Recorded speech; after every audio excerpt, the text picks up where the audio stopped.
Kuna watu wana moyo wa upendo. Tena wanapenda neno. Hicho ndo cha mara ya kwanza napenda. Sasa kuwa tuko hapa. Ya kweli Mungu apewe sifa. Watoto wakienda nyumbani kwenye wazazi kuwatembelea. Kuna wakati wanaenda wamepeleka vitu.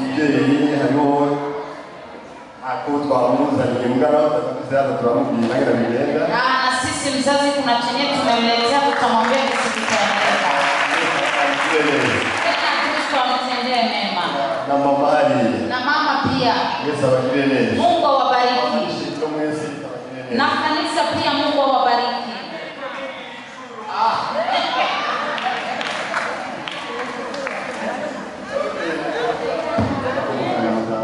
Tutaongea pamoja.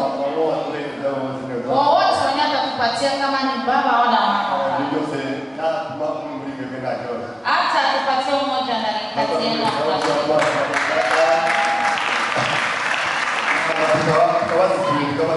Hapo tukatoa kwa hakuna mengine tumeleta, tumekuja kuongea maneno ya Mungu. Anapenda Mungu. Hata mke wake, hata mimi napenda Mungu. Hata na sisi kanisa tunapenda. Kwenye akifika nasikia aseme Mungu. Kwa sababu Mungu amemwona katika nyakati ngumu. Alimuona Mungu katika shida. Hata katika mambo mapesi alimuona Mungu. Tena na wewe unajua kisi ndio bila kukawa. Hata tuende katika maneno ya Mungu. Muombaji mwenye iko hapa. Umuombee. Afu na uombe kanisa ili lisaidiwe. Anaamini sana uwezo wa Roho Mtakatifu. Kwa sababu unabadilisha kwenye muda. Tena unatubadilisha sote sana. Kwa sababu tunaamini sio kwa kawaida. Maneno ya Mungu ni maneno mnazoea sana. Lakini nahitaji akoe maneno mapya. Taangalia katika kitabu cha Mathayo.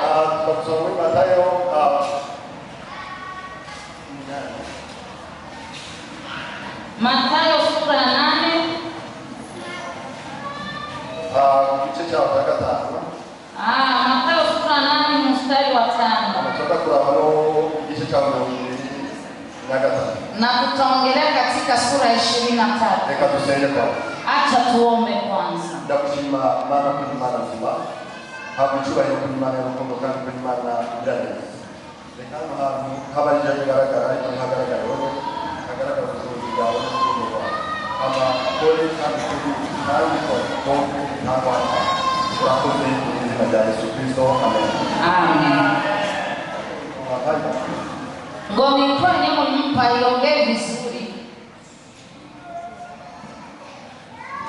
Amen. Amen.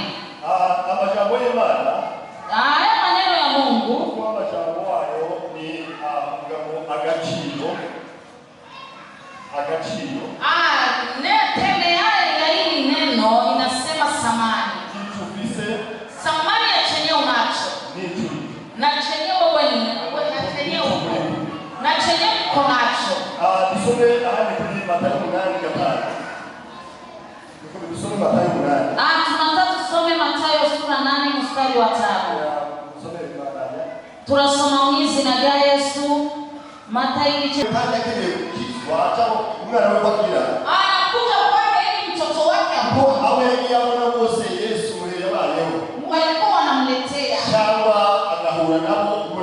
Wala anakutana nao macho kwa macho. Wala anapika kwenye wapo. Unakumbuka wakati Lazaro amekufa? Yesu ameze n'umuteragani kubyarimo mugabo kasape kwage. Yesu alikawa Mose alimweka chananga. Sasa chenye kimenishangaza. Ni huyu mwanaume kwa Yesu presence ya Yesu yake. Hakutaka kuwepo kwa Kristo kama kutakuwa. Yesu alihos. Alikuwa anajua kama Kristo yupo.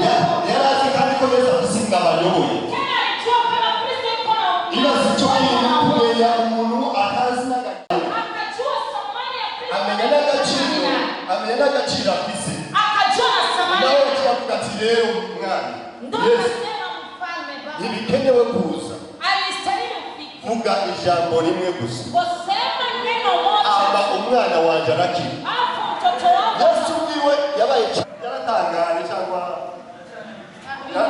yaracanganyije. Yesu peke yake vilimshangaza. Aravuga ati sidari bwabo n'umuntu ameze gutya. Akasema no mu Isirayeli ababanye kuza kunkora ngo kuzura Lazaro. Kandi bari bazi ko n'Imana kandi ishoboye byose. N'abandi benshi n'abagore n'ubucyana nawe yabaye kuza kunkora ko. Ababanye kuza kunkora ngo kuzura Lazaro. Kandi bari bazi ko n'Imana kandi ishoboye byose. N'abandi benshi n'abagore n'ubucyana nawe yabaye kuza kunkora ko. Vuga. Hanyuma umwana wanjye arakira. Yesu ibintu byamubaye ikintu gikomeye cyane. Ntabwo yakanga. Angajwe n'icyo Yesu ari. Akushangazwa na chenye Kristo. Navuze nti ijambo ry'uno munsi ni agaciro k'icurico. Nilisema neno la Agaciro k'Ico Ufise. Thamani ya kitu gisi uko nacho. Unajua gisi kinatumika. Abatunza amamodoka murabizi. Wenyewe wako na magari mnavijua. Yafise imodoka zia za V8 nizo zigezweho ngaha. Zafise akamaro gusumba byose. Chenye kina thamani zaidi. Yesu wakiye uwariwe. Kujua Kristo yapokea. Ni Mungu anayeweza na anayetenda. Aravuga ati Mungu Baba akasema. Ntibikwiye. Havistahili. Ijambo rimwe gusa. Wasema neno moja tu. Yesu alika. Yesu akasema. Mugire ya mwana wawe muhira. Wanisemea Mungu kwa Funga mwana wangu na neno kwa kuwa nini. tuzitemee kisugi. Agaciro kwa kwaki. Kwa sababu tunajua thamani tuliyopokea. Yesu aravuga ati okay. Kristo akasema. Lakini mzee mwingine Ulisema nini? ijambo rimwe. Kusema neno moja tu. Rimwe. Gusa. Ngo moja tu. Ntabwo baza wiki wakubeyezo. Akusema Kristo anza utisha. Wala ngoende katika maombi. Jambo hili. Alisema tu neno moja. Haleluya. Amen. Yesu ashobora kuvuga ijambo rimwe ku buzima bwawe bw'ahinduka.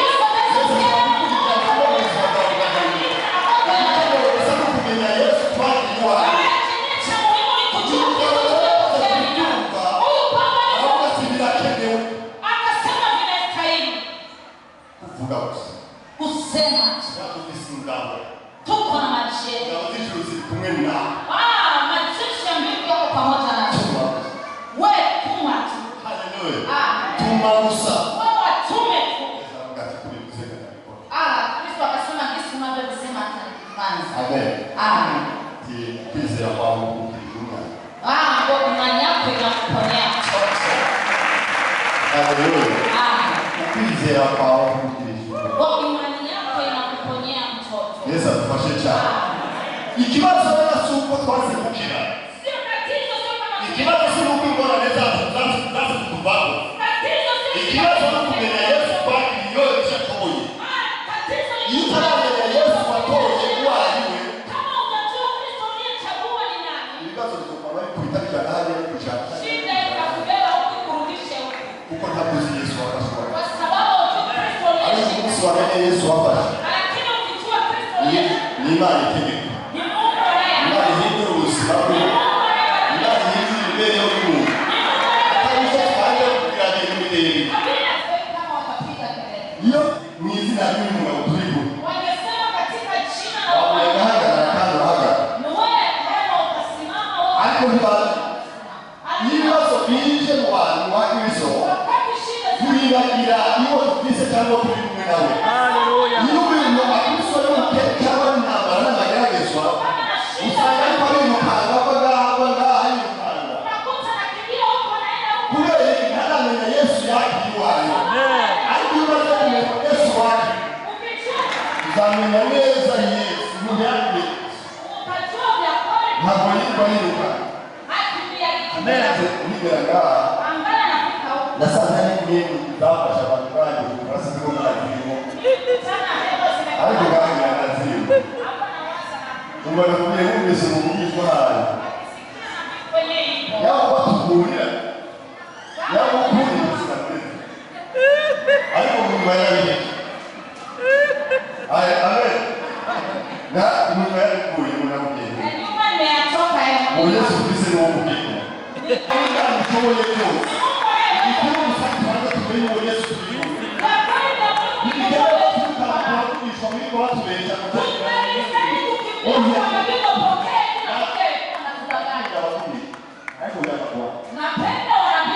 bariko baricishije bariko bicara barapfuye abakristo barapfuye abantu bariko baragwa kubera nikamwambia unadoo kufunja somo ndio wagiye kuwashakira ulienda kuwatafutia nini uri kumwe na Yesu ndio ni ndani yuko pamoja na Kristo nipo kisimana na ibindi kelele kama uko na Mungu mbele abo bantu ngaba bakubi abo bakozi b'Imana bari mugabo banyagera ko bari kumwe na Yesu atapfa kutakamba bariya birashoboka nawe kururanya nuko banzi cyangwa bakuzi birashoboka muri mu bibazo bita ubutabonye bw'ije byo biva ariko bagomba kuzana inkuru nziza ubwo Yesu kumwe aho muri yaje yicaye gusa kandi aho muri Yesu igikenewe gusa menya ko muri kumwe na Yesu Yesu adufashe cyane bashaka kuvuga ati ewe Yesu utabara habura acumura vuga ikibazo gihari kurangira Yesu muri uko umunsi wamenye Yesu muri ko dusozura kurira kuko Yesu ni ari kumwe nawe nakunze ugiye muri Yosua Imana yamubwira ngo ejo witegura ujya mu Kanaba Imana yamubwira ati rero abatakujabuka baze kuba abambere baca kunyura muri Yordani bagatera isanduku y'isezerano wenyewe watasimama katika Yordani wao wamenyanyua sanduku baragenda barinjira baratera isanduku wakaenda wakanyanyua sanduku abakabiri barinjira bari hagati y'uruzi rubanda wakaingia bahari ikiendelea ariko baramenya ati n'ubwo uruzi ruriko ruratemba wakasema hata bahari dufise isezerano tuko na ahadi nacyo tureruye kandi turinjira inzira baragenda bari amen agaciro Kico Ufise n'icurije samani ya chenye unacho na ukujua aramenya ati nubwo uruzi rugenda Yordani ruriko ruragenda hata hii bahari kinatembea ndi kumwe na Yesu niko pamoja haleluya wewe nasezerano nacyo ngira nimebeba agano hakuna cha tugende injira tuinjire nubwo hari ibibazo bandanya nubwo wowe mu bibazo bikomeye ibyo ntabwo kiba abantu bakubize Yesu ibibazo byose byoza nacyo byokugira uzomenya ninagera aho Yesu agomba ibintu birahinduka Yesu adufashe cyane yarazi kunyakira Yesu ibibazo byabaye siko nakubwira ngo wamenye Yesu ntabwo azobura ariko ikisinini haleluya birameza ibibazo dufite ikisinini hariya ahantu bitarenga hariya ahantu udashobora naho uzogenda gusa Yesu adufashe cyane iyo abana bapfa ingamiya zirapfa ibyo barabihomba ariko hageze kuri limite ko gukora ku buzima bwiwe Yesu aravuga ati hagarara wanibazo hagarara Yesu aho bakubakuriye nta na kimwe ntiyahinduye yavuga niyo kuko yamenye ko ari kumwe nawe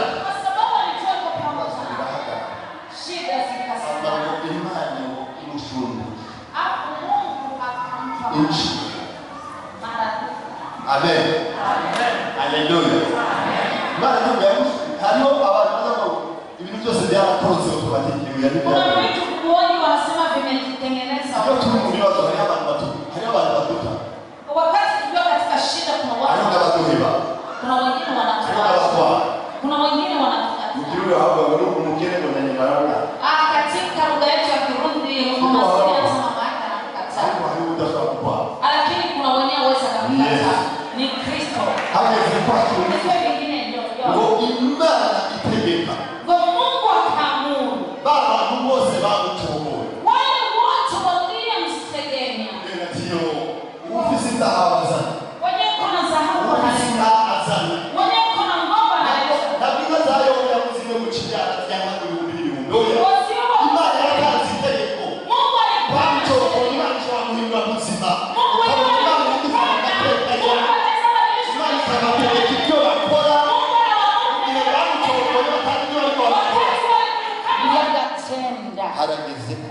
hari cyo gukora kujya musabyo ngo inafika kwenye mtatenda bararunda nzahabu bararunda dhahabu wakaweka ibintu bijya modoka ndayiguhaye ile gari nakupa ziriya farasi ndaziguhaye ile farasi nakupa yobu agira umugisha yobu akawa na baraka nariko ndavuga kumenya icyo wake nilikuwa nasema kujua ulichopokea sababu ndababwire inkuru mumenye ko n'umukristo cyangwa n'umugabo usangeragezwa mjue kama mkristo wala mtakatifu mwenye haki anaweza kugeragezwa kunyuramo lakini tatizo tunazopitia hapo azohora ayatabaki milele isekunya yako na wakati ukagusa ngombe kumbuka tu wenye mko nayo aba bantu rero ko bari mu bwato hao watu sasa walikuwa katika wakasema hata tunakufa Yesu turapfuye ngo Yesu tunakufa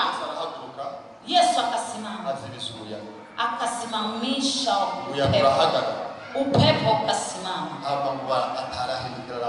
afu akageukia akawaambia akaona imani yao akaona ingali chini amen amen wakati tuna imani ufisi ukwize anaambiwa Mungu hapa hakuna manabii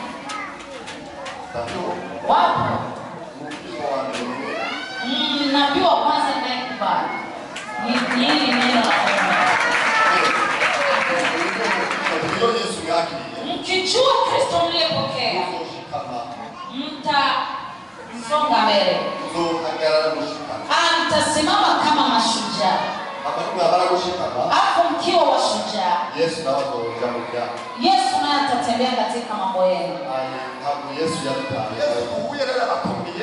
Yesu tunakutana na Mungu kandi arategeka tena anaamuru Yesu Kristo arategeka Yesu uko nani anaamuru arategeka Yesu ni nani Yesu kwakiriye arategeka Yesu tuniyepokea arategeka Yesu tuniyechagua na arategeka Yesu naye arategeka katika arategeka no mishengera arategeka kanisani arategeka katika shida zako ukeneye kumenya niki kimwe tatizo tunalo tumiyegereza tujue hizi tunasogezea ni wamara kumenya ko Yesu muri huye ukijua kama Yesu tunakutana wala mnatembea ya nini byose abandi bisi bibateye ubwoba wale ndio watu wa dunia bila watisha uzovuga ati Yesu tegeka bino atutasema Yesu tegeka na kwa hizi shida ninazo ndimo ndakwigwa sinzi byo niko ndanyuramo kugijambo rimwe gusa sijui nani anapitia sema neno moja na mimi napokea wokovu Yesu afashe cyane amen Yesu ategeka Yesu anaamuru amaze gutegeka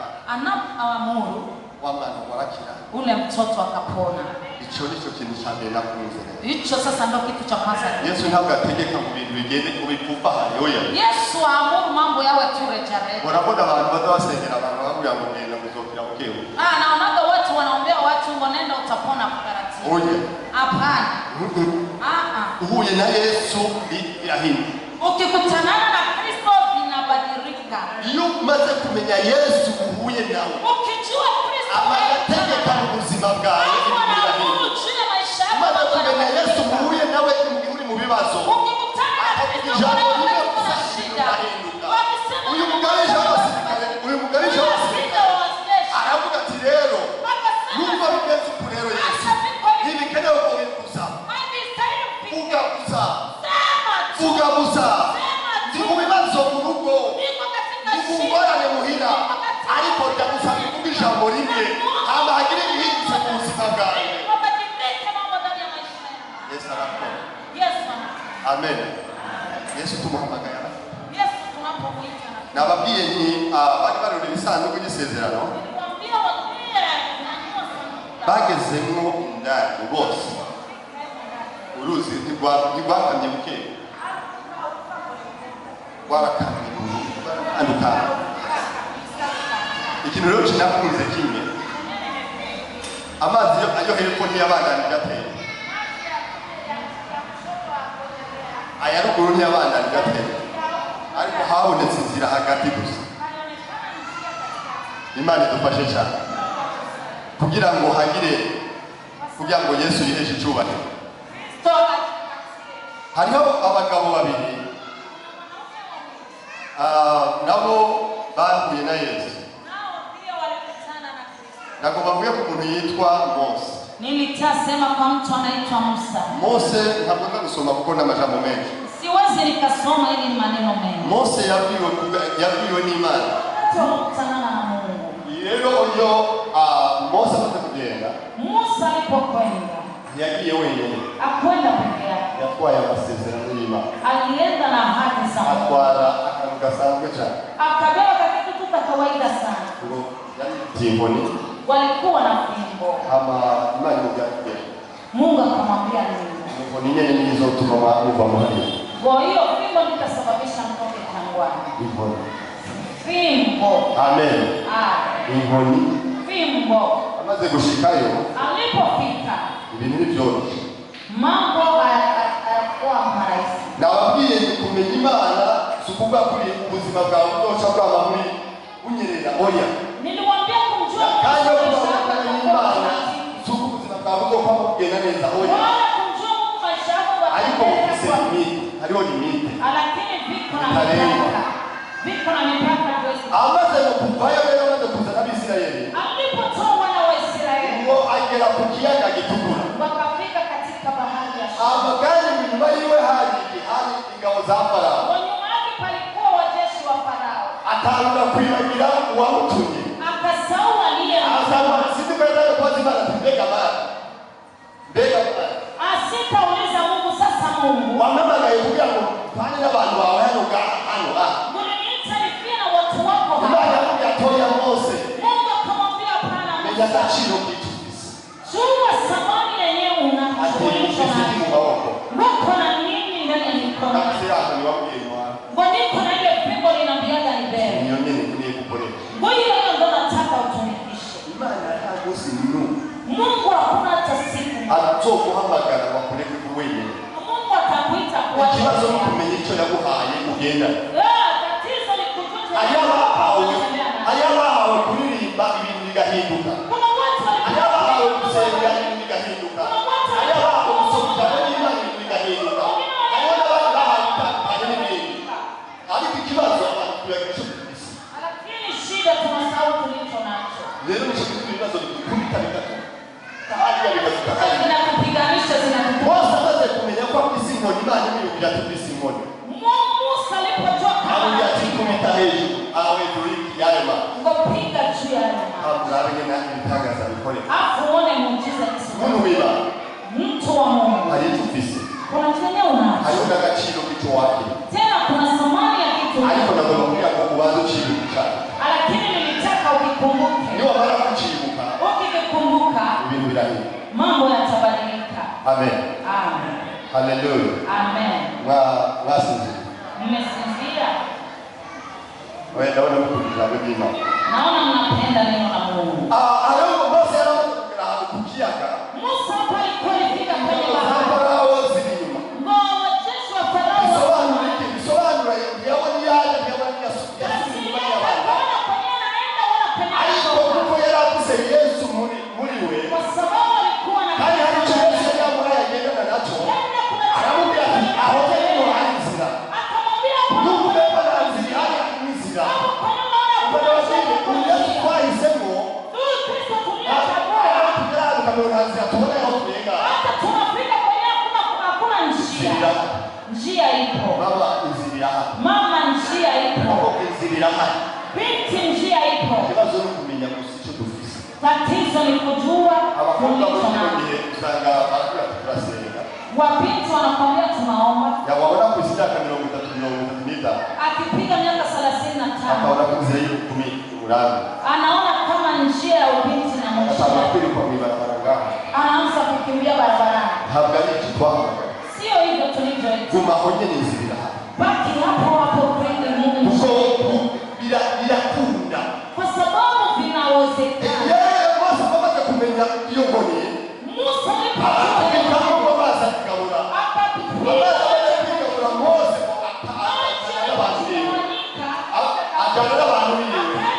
Arambuka. Aduwa arengane. Imana yavuga ati subira kubiri yawe. Akamwambia tumikishe endelea. Ngabo za Farao musati basikurikira. Ngoja Yesu Akamwambia ati kandi ngomba kubona inyuma yawe. Akamwambia ngoma Yesu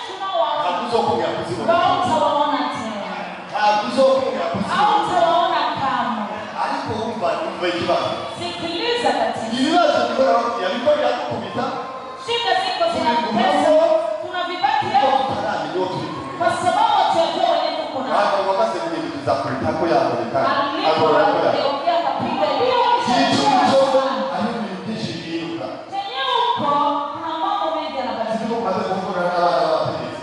Sisi kama tunashauri kwa watoto wa kiongozi. Tukafanya msala na wanafunzi. Ngoja ndio.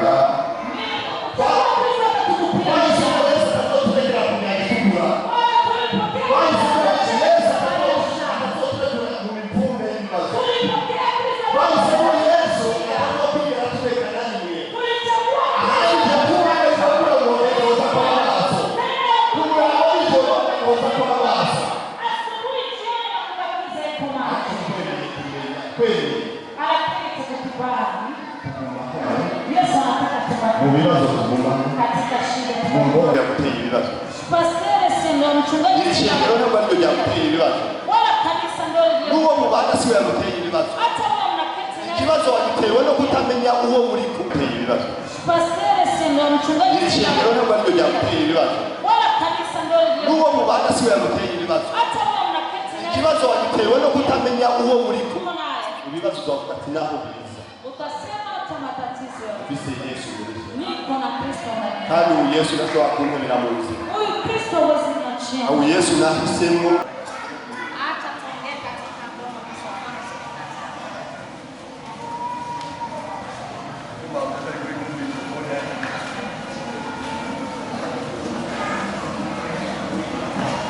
Amen. Nilikuwa namwambia habari ya Kristo.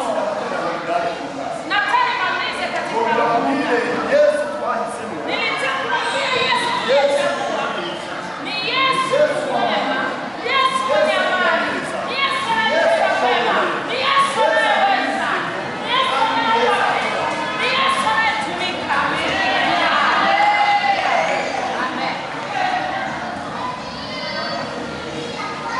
Hallelujah. Amen. Ayo majambo y'Imana. Hayo maneno ya Mungu. Umunsi nayatangwa kuyasoma. Wakati nilianza kuyasoma. Nakuze none Imana. Nilisema sasa Mungu. Kubera iki hano igenshika mu bibazo? Kwa nini nikifika katika nyakati ngumu? Umva ndiheje. Nasikia nimetupa matumaini. Kamengo ni ibyo gusenga kamengo biragabanutse muri je. Hata kuomba ndani mwangu nasikia mambo yana. Ariko maze kumenya nti Yesu hamwe no menya neza ko turi kumwe neza.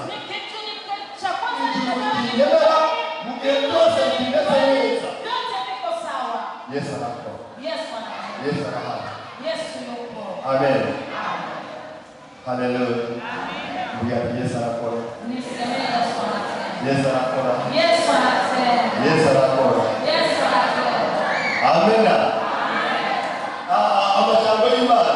Maneno ya Mungu. Araryoshye. Ni matamu. Kandi ni meza. Tena ni mazuri. Ariko lakini ikibazo tatizo nuko tuyumva kwa sababu tunayasikia amatugere kwa Mungu. Lakini hatuoni kisi. Iyo bana muri no shengero twese. Ingekuwa sisi sote katika kanisa. Yesu twahisemo tumwize. Yesu tuliyechagua na tunamwamini. Hano hitwa mbere. Hapa panaitwa je. Mukina. Ya ayo Yesu twahisemo twese tumwize. Kama Yesu tuliyechagua sote. Kinama yo kayose. Kuchunga yo kayose. Kuko Yesu tutinura ba hindura bigahinduka. Kwa sababu tambi. Yesu yinjira bigahinduka. Yesu uvuga tutinura wacu bigahinduka. Yesu kibazo. Ratonda tukaboneka n'umwenge kuri kumwe na Yesu. Tatizo tunakuwa na. Ariko Yesu wacu akomeza asize. Lakini Kristo wetu tunasema. Ahageze ko tuduka tugahaguruka. Amatuka muri Imana yashize muri twe. Tugakuye Yesu akitaba. Kimuita Kristo anakuita. Hamagara Yesu akitaba. Ita Kristo anaita. Mugiye arumva. Mabia anasikia. Nakunze impumyi batema. Nilimpenda kipofu Bartimayo. Amen. Amen. Muchani. Walikuwa na geti kando ya njia. Hallelujah. Amen. Kihura n'abakozi b'Imana. Wakikutanana na watumishi wa Mungu. Abakozi b'Imana. Watumishi wa Mungu. Ubuzima bw'ingurane. maisha iyi ni mubirayo ngo yumvise Yesu ariko ararenga ingine ilikuwa kugasikia iravuga ati ewe Yesu akasema Yesu mwana wa Dawidi ni imbabazi ngo ikintu nakunze muri bityo jambo ryose nuko ngo abantu bayizirije ariko irageze kuri kirondera Yesu atazizwa irageze Yesu ngo arabaga ni Yesu yumva nuko ibibazo byose byinshi Yesu arumva aravuga ati ngo Imana yaguhamagara arushinga gusemerera aravuga ati uri muntu ukorera ngo duhure muri Agaciro kandi ahindura ashobora guhindura amateka yawe abamo ubaziranye avuga ati kiki wakamwambia nyamaza neka ntabwo yokumva yagiye ariko ngo irushiriza gutakamba cyane lakini kaendelea inapiga kumva kelele gusenya sikiliza Mungu waomba ushiriza gusenya endelea baada ya gusenya endelea ni uri mu bibazo bya problem bibazo bikuzibirana oya uko katika shida baada ya waka kariba ndarumva baada ya waka ngo Yesu Yesu arumva baada ya baada ya Yesu ya Yesu Yesu azokutabara ngo aha muri ushiriza gutakamba ilipoendelea inapiga Yesu aramwumva Yesu aravuga ati akamwambia aramwumva go aramwumva ona arabona akaona kubera kwa sababu kuko yizeye kwa sababu alikuwa na imani habandanya icyo azi hapo akaendelea na kunyeti tena ushobora kuvuza ukwizera gutowe gusa inawezekana uko na imani ndogo ushobora kukumurikira mu buzima bwawe bwahera utaweza kukuangazia katika maisha hamwe niwakuguma ukaguma wizeye ko Yesu yakubwiye ukibaki unaamini ukabandanya uhamagara Yesu Yesu araza unamuita Kristo Kristo ikibazo rero nariko ndavuga abantu iyo turiko turasenga hagera ahantu tunafika nyakati ukamenya twarushe twarangiwe unazani tumechoka ntiturangiwe tusichoke kuko Yesu arakora Yesu anatenda. dusome mu Waebrania 13 some Waebrania Sura ya 13 tutaturangiza tutafika tunamaliza. Waebrania Waebrania habona asome tunataka Abaeburayo 13 ku murongo wa 6 turasoma mu izina rya Yesu. Abaeburayo 13 ku murongo wa 6 haravuga ati turasoma mu izina rya Yesu. Nico gituma tuvuga dushize ubwoba tutubaho mutabazi wanje sinzotinya none umuntu yoshobora kumbwira iki? Amen. Haleluya. Amen. Abantu bahisemo Yesu. Watu wamechagua Kristo. Ndio ati nicho gituma tuvuga dushize ubwoba. Wanasema ndio tunasema na ujasiri ya tunaomba. Tunasema kwa mtu ataweza kanifanza nini? Yesu ndio. Ukiwa na Kristo mwanadamu atakufanza nini? Kuna vitu vimejiunga viko hapa Burundi kwa mchawi. Baba. Watu. Ufise Yesu. Ukiwa na Kristo. Hata wakuchawi. Vitarudia nyuma kabisa. Abo Waebrania baravuga ati none ko nico gituma tuvuga dushize ubwoba. Waebrania wakasema ndio maana tunasema shujaa. Nimba kumenya Yesu ni muzitiro w'Imana. Kama uko katika Nimba Yesu wahise mu mutima umwe. kama Kristo Ntabwo bagiye kutukugira. hakuna Kuko Yesu twatoye. anayechagua Arashobora. anaweza. Bose aramenya ati none Musa akajua kwamba naho ingabo za Farao ziri inyuma yawe. hata jeshi la Farao Zongera iki ndi kumwe na Yesu. sitanifanya nini nikiwa pamoja. Ndi kumwe na Yesu zongera iki. Nikiwa pamoja na Kristo nitanifanya nini? Yesu akafanya. Hatagira inzira haboneka. Kwenye hakuna Hari ibibazo Yesu abimishije. kwenye Hari pana ubona shida Yesu anaonekana. abimishije. Kwenye pana shida anaonekana kama jibu. Mitungano Yesu azana amahoro. Katika ujumbe mrefu Abana bakamenya Yesu agezemo Yesu arahindura watoto wanashirikana abakobwa bakamenya Yesu agera bakitwa bakava mu ibarabara. Abahungu uko Yesu agezemo birahindura. Yesu akafika hapo Mungu anabadilisha.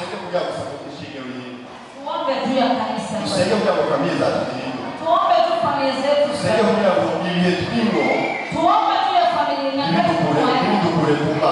visikutoe katika Kwa imani yacu ni imani. kwa sababu Mungu wetu ni Mungu anayesikia, Mungu anayetenda. Mungu Mungu atakufanza.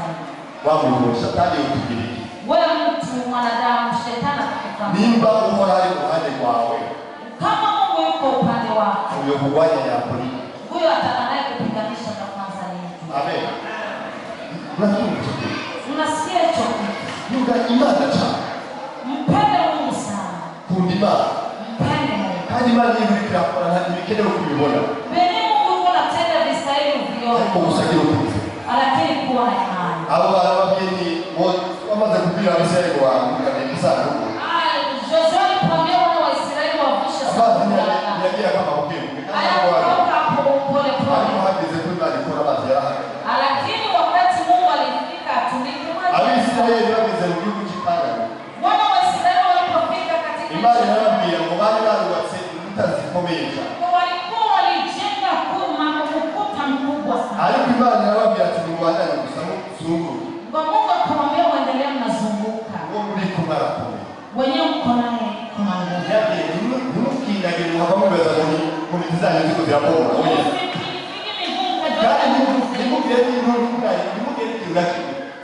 Usifanye kitu chochote mzunguke. Hallelujah. Yesu alikumwe. Yesu wenyewe wako naye. Ataona kuhera mu mizia y'inganzi mutaziye. Akaanzia katika mizizi akitikisa kuta za Yeriko. Akaenda inganza ikana. Aje abasha kubibuka nani. Walipofika katika nchi.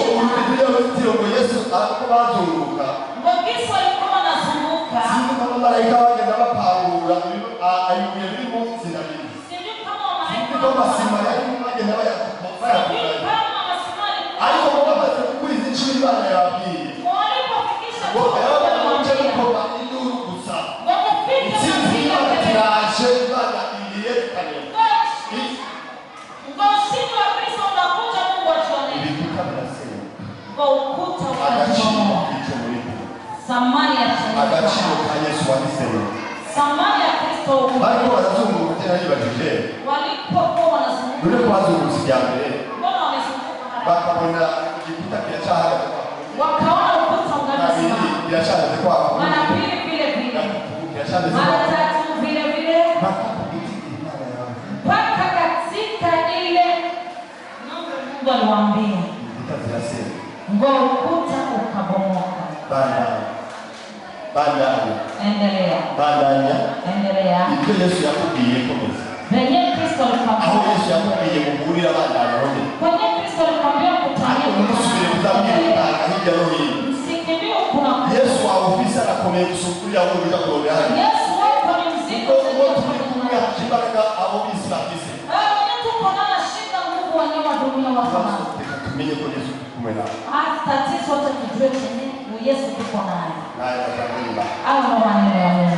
Kuko kusanya. Nilitaka tuchangie. Ndio kupongeza baraka. Ya kuongeza nguvu. Ndio kumenya ko wahisemo Yesu akomeye. Cha kujua kama umepokea Kristo mwenyewe. Wewe kijana, wewe baba. Hindura usingitwarire yawe. Wewe badilisha tu karakter. Tugeze ku Imana igomba. Tutembee si Mungu. Ukore ku Imana igomba. Kufanya ni Waba mama bakuri hano.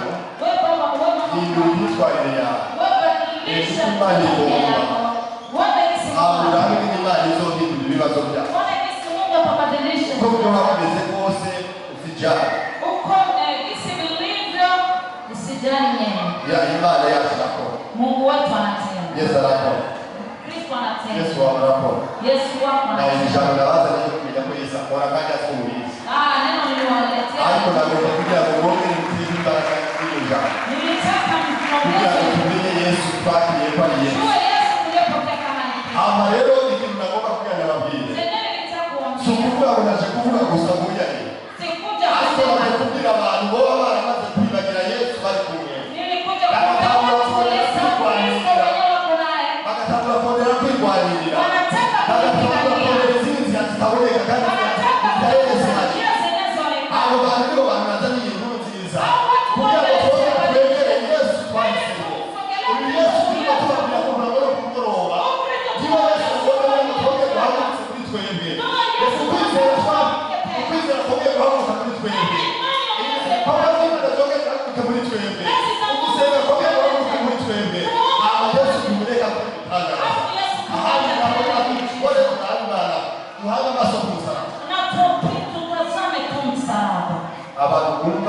numva ko nkeneye kubyura Yesu muri je.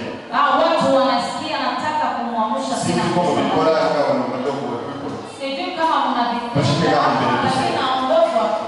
Abantu bumva kitumba mu gihe ariko ndanyuramo Yesu mwenyewe afanye ibibazo byanjye bitwara nilikuwa na shida zinanipita